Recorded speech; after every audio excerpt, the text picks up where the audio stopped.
était une fois, loin là-bas dans le sud de l'Allemagne, une petite ville où les temps étaient durs. Beaucoup de gens hantaient ces rues, cherchant en vain un emploi qui leur permettrait de subsister. C'est là, dans une vieille maison d'un quartier tranquille, que vivait une pauvre famille de musiciens, les Peffling. Au revoir, maman. Karl, tu n'as pas oublié quelque chose? Non, rien du tout. Oh, mais tu as raison. Mouah. Sois bien sage.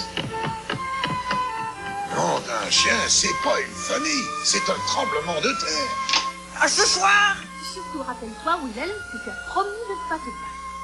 J'ai bien compris. Je me battrai seulement pour me défendre. Au revoir, maman.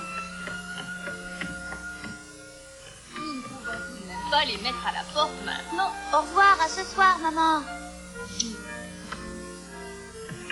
Venez vite, les filles. Soyez attentives et travaillez bien, Maria. Nous sommes jumelles, mais nous avons chacune un nom différent. Je suis Marie.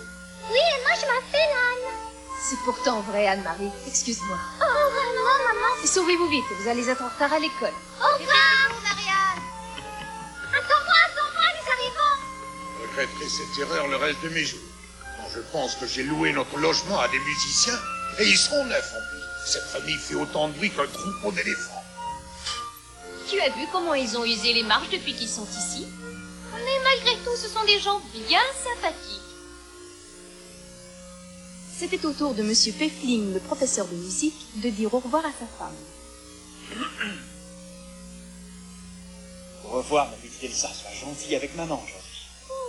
Promis, je serai sage. Je vais finir par être en retard.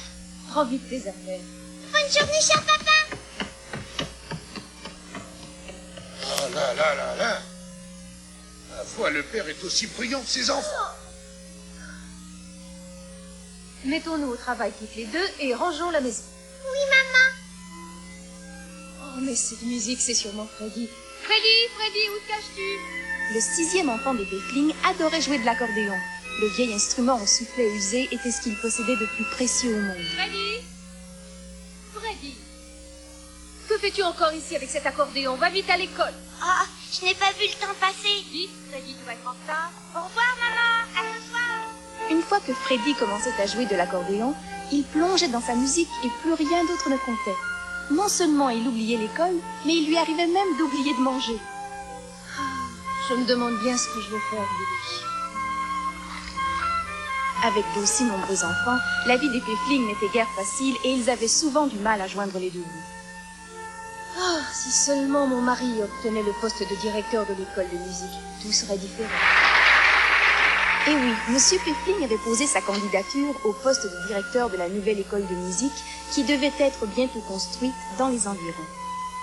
S'il obtenait ce poste, la vie de la famille entière serait transformée, en particulier celle de Madame Peffling. Je dois continuer à faire de mon mieux en m'efforçant d'être patiente. Dans la maison des musiciens cet après-midi-là, Ah, les voilà qui reviennent de l'école. Maman, viens vite, les voilà qui rentrent tous de l'école. me voilà, je viens. Je suis contente de vous revoir. Ah, c'est toi. Écoutez-moi, ça ne peut plus durer. Pourquoi n'entrez-vous pas à la maison? Regardez bien l'escalier qui mène chez vous, les enfants. Vous voyez que les marches sont toutes usées au milieu. Elles ne l'étaient pas tant il y a un an. À votre avis, qui a usé ainsi les marches de l'escalier? C'est vous, les enfants. Et oui, avec vos pieds. Mais voyons. Tais-toi, Willem. N'oublie pas ce que tu as appris à faire dans ce genre de situation. Et si tu reconnais avoir eu tort, présente tes excuses tout de suite.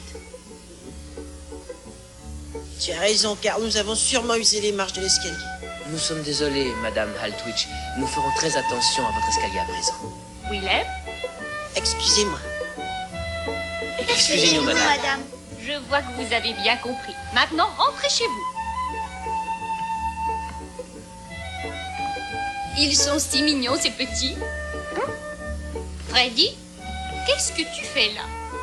Vous nous avez dit que les marches étaient usées au milieu, alors je passe sur les côtés, vous voyez, pour éviter de les user encore davantage. Oh, tu sais, ce n'est pas nécessaire de faire toutes ces contorsions. Mais si, nous devrions tous faire comme lui dès maintenant.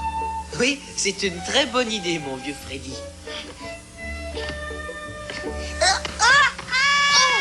Freddy! Tu t'es fait mal? Freddy! Freddy, ça va? Ah oui, je crois que ça va. C'est vrai, je ne me suis pas fait mal. Oh, mon pauvre accordéon! Mon accordéon est cassé! L'accordéon de Freddy, déjà très vieux et très usé, n'avait pas survécu à sa chute. Il était désormais irréparable.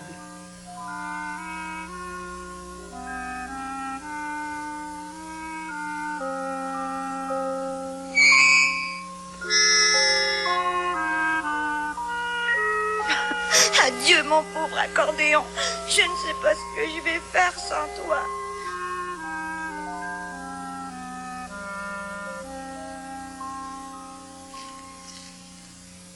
Trente pfennigs, voilà tout ce que nous avons. Alors, Ni Otto, plus, avons-nous ni assez? moins. Non, mon vieux, inutile d'y penser, même pour un instrument d'occasion. Ce soir-là, Karl, Wilhelm et Otto allèrent dire à M. Pfeffling de ne pas leur acheter le matériel d'artiste, les chaussures de gymnastique et les livres neufs qu'il lui avait demandé plus tôt. Si vous n'avez plus besoin de tout ça, que voulez-vous donc à la place? Eh bien, nous voulons un accordéon pour Freddy, car il est si triste depuis qu'il a cassé le sien. Depuis qu'il est né, il a toujours dû finir nos vieilles affaires à tous, nos vêtements, nos vieux livres de classe et même nos chaussures. Mais cet accordéon, il était bien à lui, il n'y a personne d'autre. Je comprends très bien ce que vous voulez dire. Mais il est temps que je vous explique notre situation financière, car vous êtes tous les trois assez grands et raisonnables pour comprendre. Regardez les enfants. M. Pfeffling ouvrit le tiroir où il rangeait toujours l'argent du ménage. Vous voyez, c'est tout ce qui me reste pour faire vivre la famille un mois entier. Ce n'est pas vraiment assez. Autrefois, beaucoup de gens prenaient des leçons de musique. Mais maintenant, les temps sont si durs qu'elles sont devenues un luxe hors de portée. Voilà pourquoi la vie est si difficile pour un professeur de musique. Nous comprenons bien, papa, et nous te remercions de nous avoir expliqué notre situation financière. Dans ce cas, peut-être peux-tu nous prêter les instruments des élèves? Nous voudrions remonter le moral de Freddy en lui jouant tous un petit morceau. Excellente idée. Les instruments de musique sont faits pour être entendus. Plus tard ce soir-là, le son des instruments se mit à résonner joyeusement à travers les pièces de la vieille maison.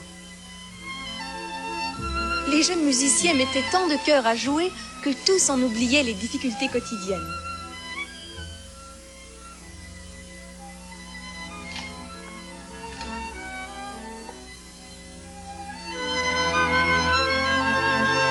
Nos chers enfants aiment tant la musique, tu ne trouves pas? C'est vrai, et j'espère que je ne serai jamais obligé de vendre les instruments dont ils aiment tant jouer. Mais non, voyons, tu seras bientôt directeur de l'école de musique. Il ne faut pas crier victoire avant que ce soit certain et que j'ai été officiellement prévenu de la décision. M. Pfeffling attendait la décision finale des fondateurs de l'école de musique, car il savait bien que l'avenir de sa famille entière dépendait de lui. Il était inquiet et impatient de savoir ce que le lendemain lui réservait. Quelques jours plus tard, Karl bavardait avec un camarade de classe. C'est vrai?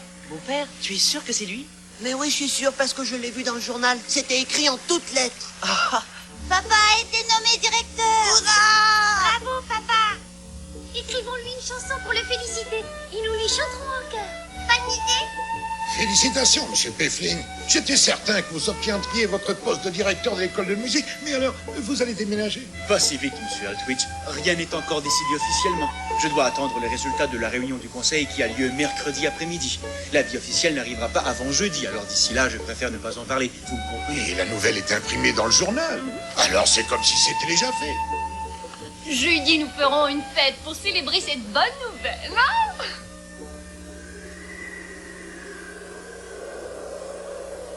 Le temps sembla passer bien lentement jusqu'au jeudi tant attendu. Tous les membres de la famille étaient anxieux et attendaient impatiemment l'arrivée du télégraphiste avec son message officiel. Nous voilà.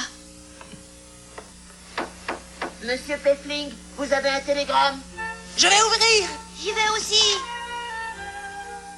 Oh, grand Dieu, c'est ta nomination. Le télégramme contenait un très très long message.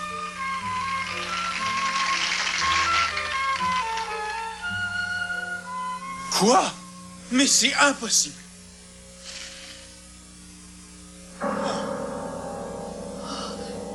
Que se passe-t-il? Lis toi-même, ce télégramme est bon à jeter au feu. Nous avions projeté d'ouvrir une nouvelle école de musique l'an prochain, mais des difficultés dans la construction du bâtiment nous obligent à suspendre le projet. Ils doivent suspendre le projet. Quoi? Madame Pfeffling crut qu'elle allait s'écrouler, tandis que tous restaient abattus sous le coup de cette terrible nouvelle. Une profonde déception se lisait sur les visages pâlis de la famille silencieuse.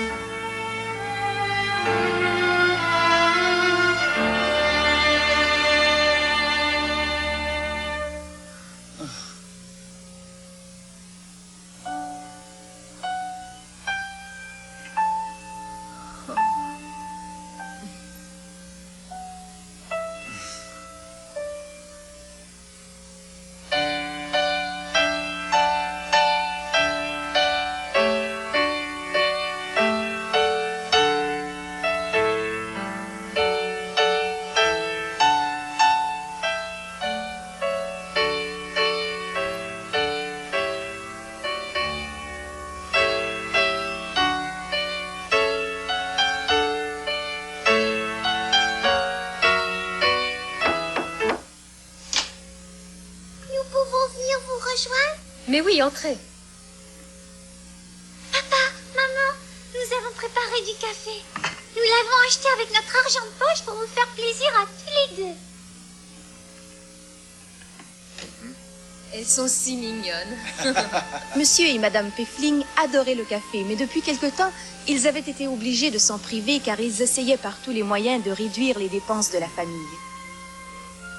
Nous avons de la chance malgré toutes nos difficultés. Les enfants nous donnent tant de satisfaction, n'est-ce pas, ma chérie? Oui, ils sont si gentils. L'affection de leurs enfants réchauffait le cœur de Monsieur et Madame Pfeffling alors que la saison froide s'installait sur la ville. Bientôt, l'hiver habilla la vieille maison d'un lourd manteau de neige. Comme Noël approchait, les marchands de sapins s'étaient installés sur la grande place de la ville, attirant irrésistiblement acheteurs et curieux. C'est ainsi que Freddy était venu y passer de longs moments à admirer les arbres. Il savait que cette année, sa famille n'aurait pas les moyens d'acheter un arbre de Noël. Viens ici, dépêche-toi. Va vite livrer ce sapin à l'adresse de cette dame. Vous êtes sûr qu'il y arrivera? Il a l'air trop petit pour porter cet arbre. Ne vous inquiétez pas, madame. Il est habitué à ce genre de travail. Voilà l'adresse. Il va livrer cet arbre chez le docteur LR au 43 rue Louise. Tu vois, c'est écrit sur ce papier. Mais je ne peux pas. Allez, au travail, si tu veux arriver avant la nuit. Sans bien comprendre ce qui lui arrivait, Freddy se retrouva transformé en livreur d'arbres de Noël. La raison était bien simple.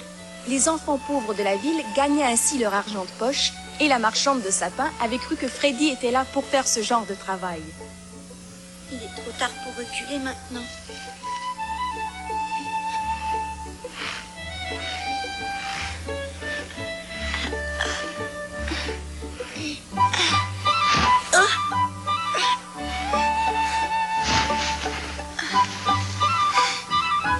Il est lourd. Il va tomber.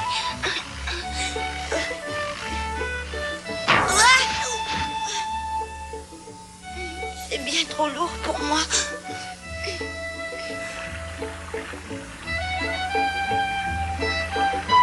Si ça continue, je n'y arriverai pas. Oh, je dois approcher de la rue Louise. C'était quel numéro?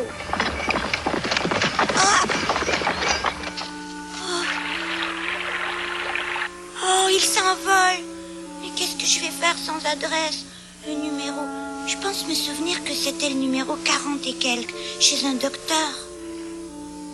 Chez un docteur, hein? Alors c'est sans doute au 47 rue Louis, c'est ça, au 47. Vous vous êtes trompé d'adresse, ce n'est pas ici. Mais allez donc voir au numéro 24, c'est peut-être le docteur Schmidt que vous cherchez. Oui, c'est bien ici, je suis Madame Schmidt, mais j'ai déjà un arbre de Noël, tu vois. Où est-ce? Jamais je n'arriverai à livrer cet arbre. La nuit commençait à tomber et Freddy avait le dos rompu et les mains glacées. Il avait terriblement envie de pleurer.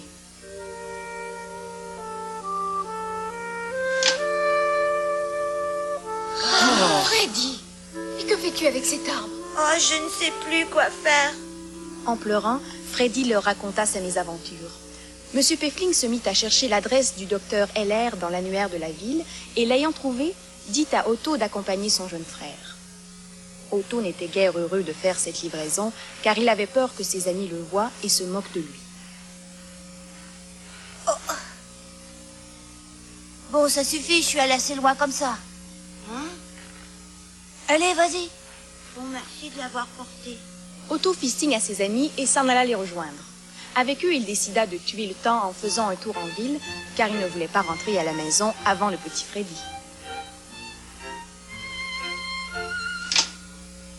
Ça alors, Freddy?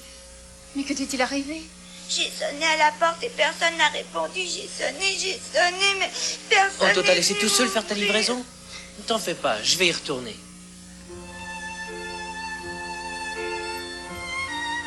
Quelque temps plus tard, On n'a pas réussi non plus à livrer le sapin. Il n'y avait toujours personne alors.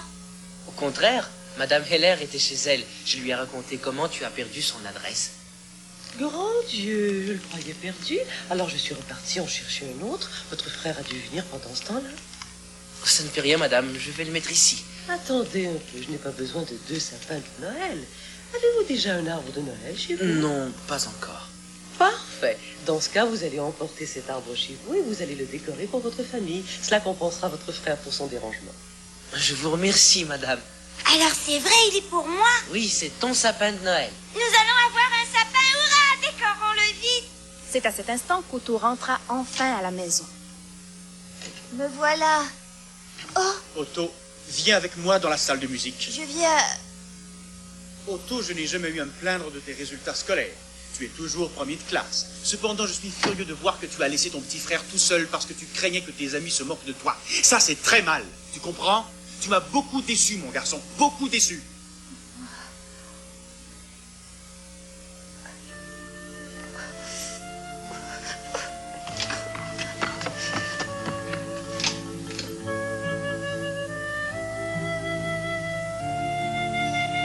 Ce que tu as fait est très très mal. Tu m'as beaucoup déçu, mon garçon. Tu m'as beaucoup déçu. Je ne voulais pas qu'il se moque de moi. Je voulais que tu me pardonnes.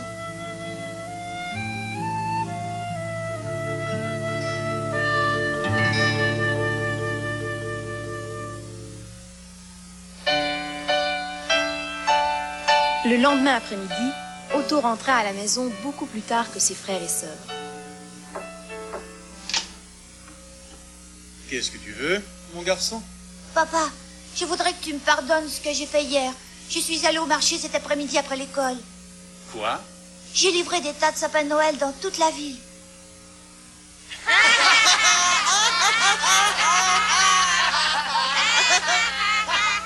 Regarde, voilà ce que j'ai gagné. Je te demande pardon de t'avoir déçu, j'ai été bien punie, tu sais.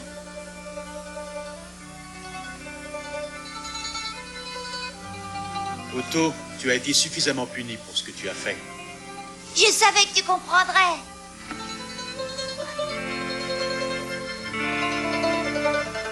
Je crois que cette année, nous allons passer un très beau Noël. Noël arriva enfin avec son cortège de réjouissances. Les enfants avaient décoré de leur mieux le sapin autour duquel la famille s'était réunie joyeusement. Ce soir-là, tous allaient chanter ensemble leur allégresse et il n'y avait pas au monde de famille plus heureuse ni plus unie que la famille Peffling.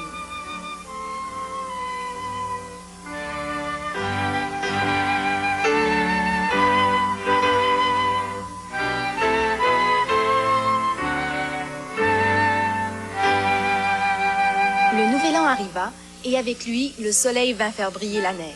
Tire-lui dessus! Il a encore raté. Empêche-le de se sauver! Attention les gars, essayez de viser juste. Allons-y, suivez-moi.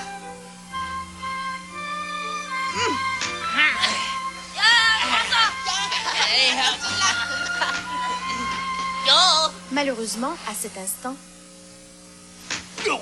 Quelle honte! Sale d'armement! Ah, misère. Arrêtez le tir, les amis. Je vous demande pardon, monsieur. Wilhelm s'assura que le passant n'était pas blessé et essuya la neige de ses vêtements. Les gars, profitons-en pour viser Willem! Prends ça! Et ça! Voilà pour toi! Arrêtez. Arrêtez, ne tirez pas sur ce monsieur. Arrêtez-vous, voyons. Ça ne fait rien, petit. Tu ferais mieux de rentrer chez toi. Mais... Si, va vite. Après le départ de Wilhelm, les autres garçons continuèrent à se bombarder à coups de boules de neige. Ce soir-là, la maison était paisible car les enfants faisaient leurs devoirs sous la lampe. Tout à coup, M. Peffling entra, une expression sévère sur le visage. Regarde-moi dans les yeux, Wilhelm. Qu'est-ce qu'il y a, papa? Mon garçon, dis-moi sans mentir ce que tu as fait cet après-midi. Moi? Mais rien du tout. Tu as reçu une convocation au poste de police. Au poste de police? Alors avoue ce que tu as fait pour que la police exige que tu ailles au poste demain. Je n'ai rien fait. La police ne convoque pas les gens pour rien. Je n'y comprends rien. Rien du tout. Enfin, Wilhelm, tu dois savoir de quoi il s'agit. Mais non, papa, je n'en sais rien. Mais si tu n'as rien fait, la police n'a aucune raison de te rechercher. Dis-moi franchement ce que tu as fait aujourd'hui.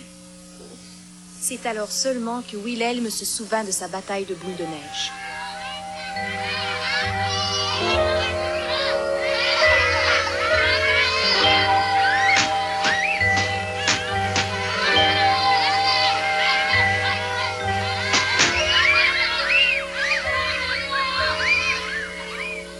Alors, tu crois que c'est à cause de la bataille? Est-ce que tu lui as présenté des excuses au moins? Oh oui, bien sûr, maman. Mais les autres garçons ont continué à lancer des boules de neige. Allez, viens ça. Allez, prends ça. Arrêtez! Arrêtez, ça suffit! Arrêtez le tir! Arrêtez-vous! Mais ensuite, après cet incident, tu n'as pas continué à te battre avec ces gamins. Non, maman, je suis simplement rentrée à la maison. Avant les autres. Alors je ne sais pas comment la police a obtenu mon nom. Moi, ce que je ne comprends pas, c'est que cet homme se soit plaint à la police pour une simple bataille de gamins. C'est vrai, il n'est pas gentil du tout de les avoir dénoncés. Taisez-vous tous les deux. Vous parlez pour ne rien dire. Vous savez bien que le règlement municipal interdit les batailles de boules de neige dans les rues. Wilhelm a eu tort d'enfreindre le règlement et ses excuses n'ont pas suffi à réparer ses torts. Je viens de comprendre, papa. Tu pourrais peut-être l'accompagner au poste de police demain après-midi pour l'aider à s'expliquer. Impossible, ma chérie. Je donne une leçon de trombone et puis j'aimerais mieux qu'il se débrouille tout seul. Il faut qu'il apprenne. Quand on fait une erreur, on doit en subir les conséquences. Le lendemain matin, Wilhelm était bien triste et bien silencieux en s'en allant à l'école.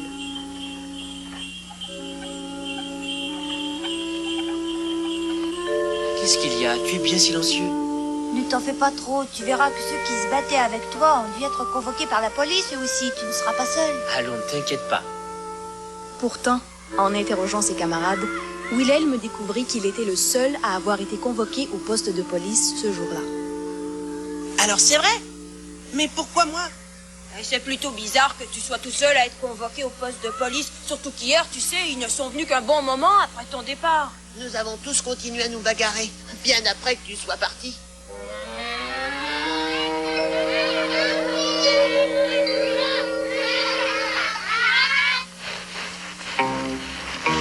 Voulez-vous bien vous arrêter, petit misérable? La police, sauf qui peut!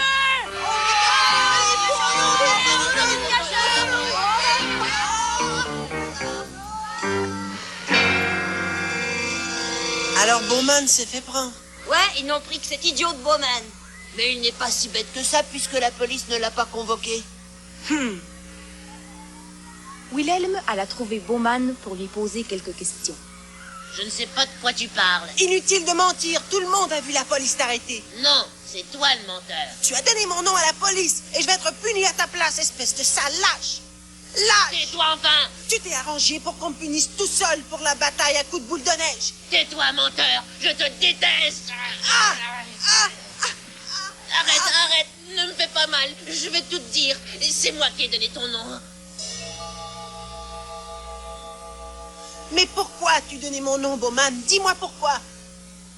Eh bien, c'est parce que j'ai eu peur de dire la vérité aux policiers. Tu vois, à l'école, l'instituteur s'en prend toujours à moi et j'ai pensé que s'il apprenait que je m'étais battue dans la rue, je serais renvoyée. Mais je n'y suis pour rien si tu fais toujours des bêtises. C'est ta faute aussi parce que c'est toi qui as commencé à te battre avec nous à coups de boule de neige. Seulement tu t'es sauvé avant que la police arrive et c'est moi qui vais payer pour tout le monde. C'est injuste. Tu ne vas pas comparer ça avec ce que tu fais, Bowman.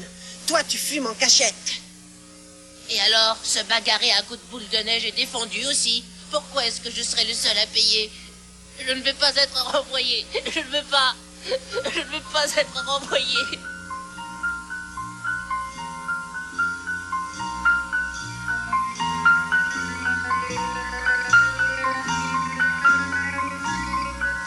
commencé la bataille de boule de neige et maintenant c'est moi qui vais être envoyé de l'école.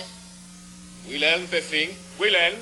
Alors, Wilhelm, tu es dans la lune? Oui, monsieur. C'est l'heure d'y aller.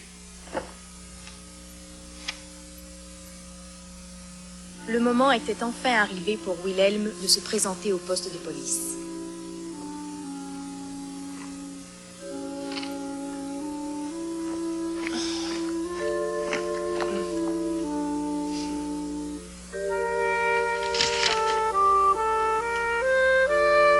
C'est au 2e étage, porte 12.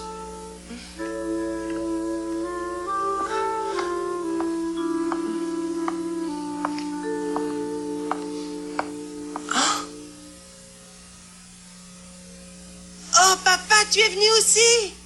Je n'ai qu'un quart d'heure devant moi, alors dépêchons-nous.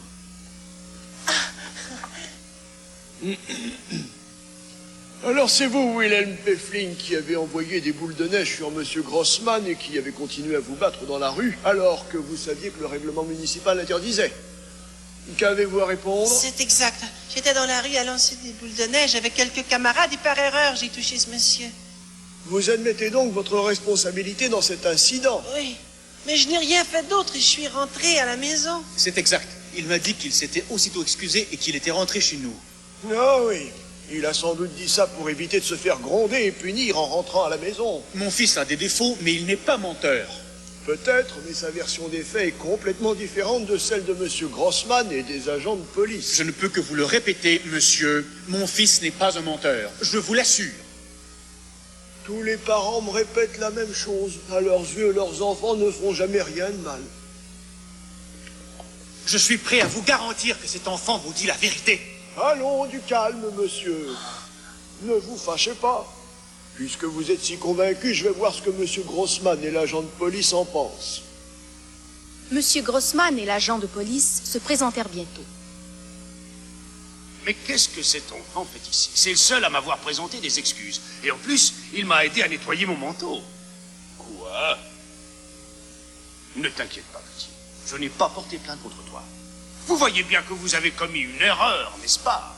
Et c'est vrai, cet enfant n'est pas Wilhelm Peffling. À vrai dire, je ne l'ai jamais vu auparavant. Mais, pourtant, c'est bien moi, Wilhelm Peffling. Ça alors?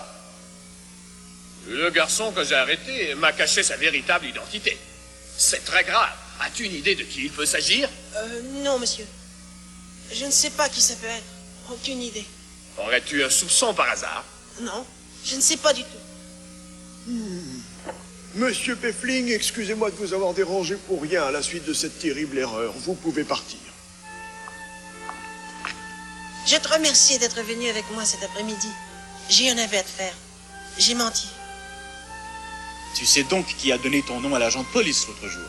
Comment as-tu deviné, papa? Ce n'est pas bien difficile, mon garçon. Après tout, ce n'est pas au vieux singe qu'on apprend à faire la grimace. Crois-tu vraiment rendre service à ce garçon en refusant de donner son nom à la police? Je ne veux pas être un rapporteur. Je ne te demanderai pas de me dire son nom, mais je te signale que quelqu'un qui est assez lâche pour faire punir un autre à sa place ne mérite pas que tu aies pitié de lui. Mais... Un jour, tu finiras par comprendre que j'ai raison. À peine un mois plus tard, Wilhelm croisa son mauvais camarade pour la dernière fois. Il venait d'être renvoyé de l'école pour son indiscipline. Ainsi, même en cachant son nom à la police, Wilhelm n'avait réussi qu'à retarder un renvoi bien mérité. Les rayons du soleil se firent plus chauds, chassant la neige et l'hiver. Une fois le printemps revenu, la place se transforma en marché aux fleurs. Qui veut des belles fleurs à bon prix? Venez voir mes fleurs. J'ai des pivoines, du muguet, des roses. Nous devrions en acheter un bouquet pour faire plaisir à maman. Aide-moi à choisir les plus belles. Bonjour, mes petites demoiselles. Voulez-vous acheter un bouquet de violettes ou bien des marguerites? Combien de roses pouvons-nous avoir pour ce prix? Vous êtes sûre de vouloir des roses? Oh oui, il faut des roses pour l'anniversaire de maman. Alors, si c'est pour offrir à votre maman, je suis prête à vous faire un rabais pour l'occasion. Bonjour. Le voilà, voilà. Maman est montée au grenier tout à l'heure. Elle étend la lessive.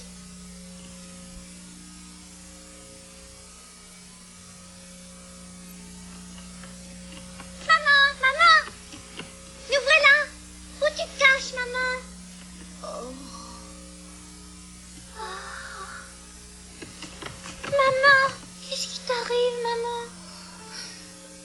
Ça va, ne vous inquiétez pas, les enfants. Laisse-moi t'aider, allons t'aider à descendre. Ce n'est rien.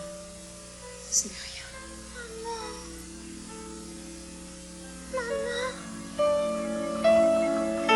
Les jumelles essayèrent en vain d'aider leur mère à se relever, mais elle restait là, trop faible et trop souffrante pour se remettre sur ses jambes fatiguées.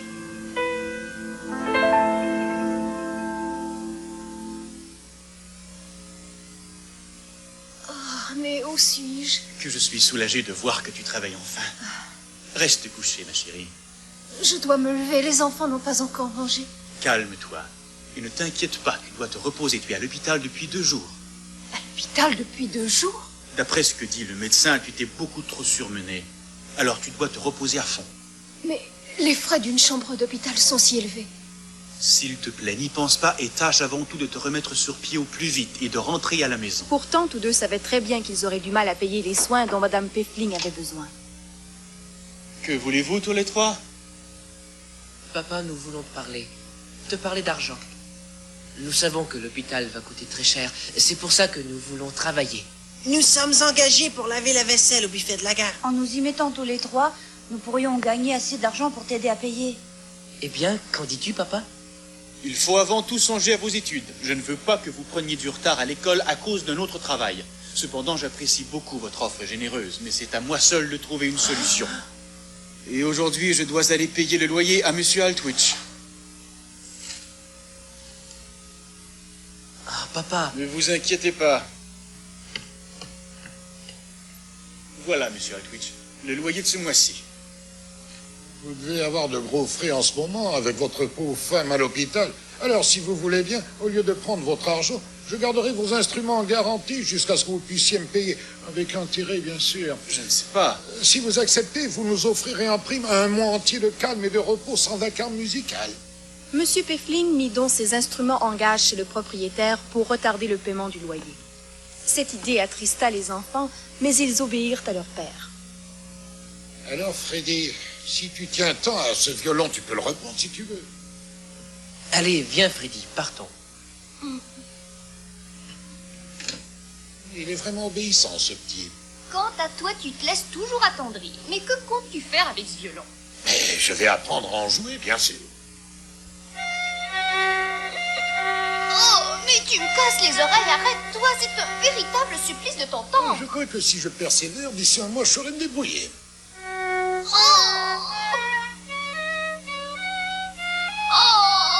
il me rend folle. Un jour, alors que la date de sa sortie de l'hôpital approchait, Madame Peffling reçut la visite de son frère. Ce dernier habitait Berlin, à l'autre bout du pays. Il lui fit une offre généreuse, mais difficile à accepter. Il lui proposa de prendre soin d'un de ses 7 enfants. Vous voulez emmener un des enfants? Nous serions heureux, ma femme et moi, de nous occuper d'un de vos chers enfants. Et cela ferait moins de travail à ma sœur. Vous ne croyez pas? Je ne vois pas comment nous pourrions nous séparer de l'un d'eux. Mais ce ne serait pas pour toujours, vous savez. Il pourrait retourner chez vous dès que tout sera rentré dans l'ordre. Oh non, je ne pourrai jamais. Êtes-vous sûr de pouvoir vous débrouiller seul dans ces circonstances difficiles? Monsieur et Madame Peffling avaient le cœur gros à l'idée de se séparer d'un de leurs enfants. Mais ils se rendaient compte qu'ils n'avaient guère de choix s'ils voulaient que la famille survive cette période difficile. Vint le jour où Madame Peffling sortit de l'hôpital.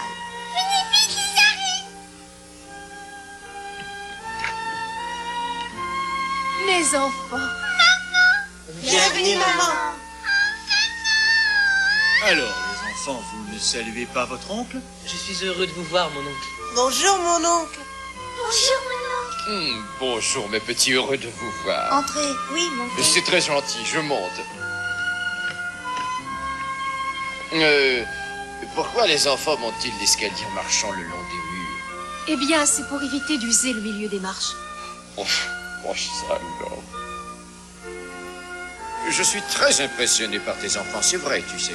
Ils s'entraident gentiment, ils s'entendent bien et ils semblent tous s'aimer beaucoup.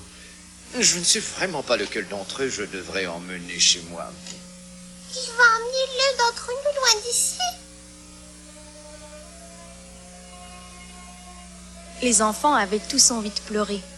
Ils ne voulaient pas quitter la maison et se séparer.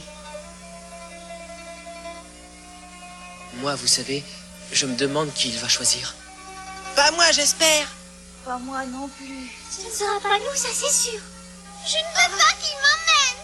Chacun préférait croire qu'il ne serait pas celui que l'oncle finirait par choisir. J'ai un pressentiment. Je suis certain que c'est moi qui l'a choisi d'emmener.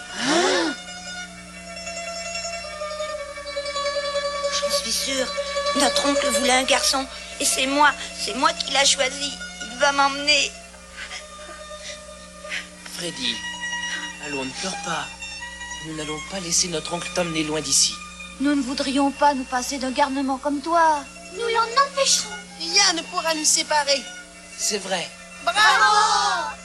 Vous savez, je trouve que les enfants ont l'air de m'éviter. Oh, tu te trompes sûrement. Mais non, je pense que je suis probablement sur le point de commettre une grave erreur en ce qui les concerne. Allons donc, vous devez comprendre que ce sont des enfants et... Oh, je comprends parfaitement. Ces enfants sont heureux parce qu'ils sont tous réunis. Ce serait impardonnable de ma part de séparer cette petite bande qui passe ensemble les plus belles années de sa vie. Je me rends compte que je dois renoncer à ce projet.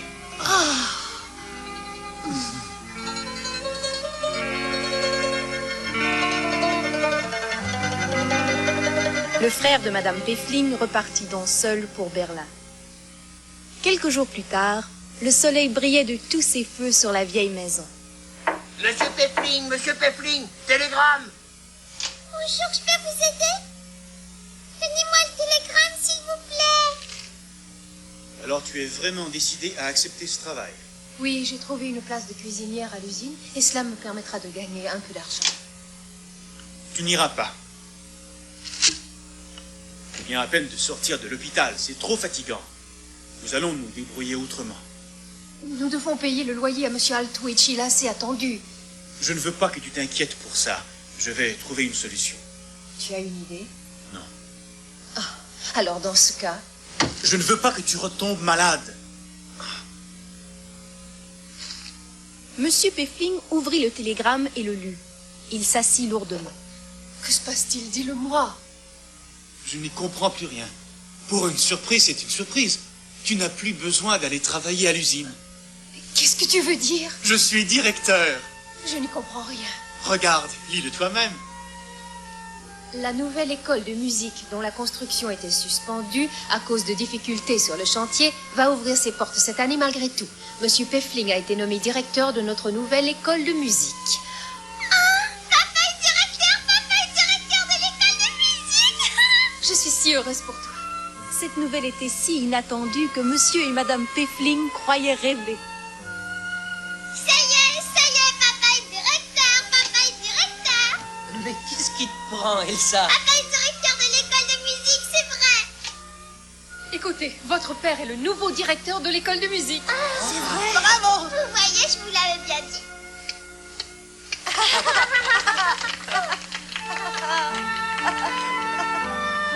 Ce soir-là, la famille Peffling tout entière célébra la nouvelle en donnant un concert impromptu. Monsieur Altwich s'était fait un plaisir de leur rendre leurs instruments de musique pour cette grande occasion.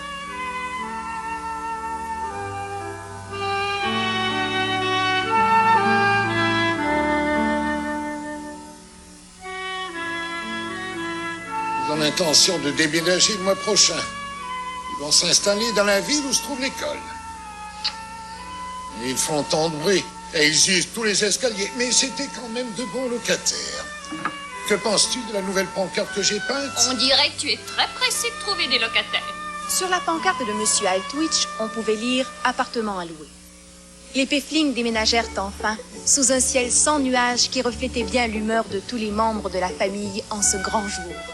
Une nouvelle vie plus facile les attendait sous de nouveaux cieux. Adieu!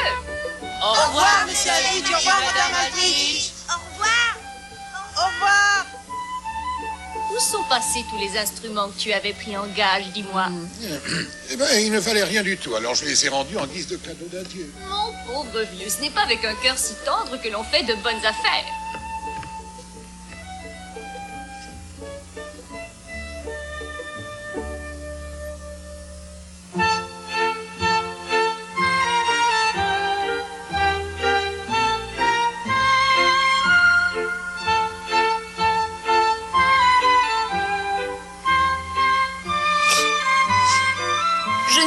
pas être obligés de l'admettre, mais ils vont manquer tous ces musiciens.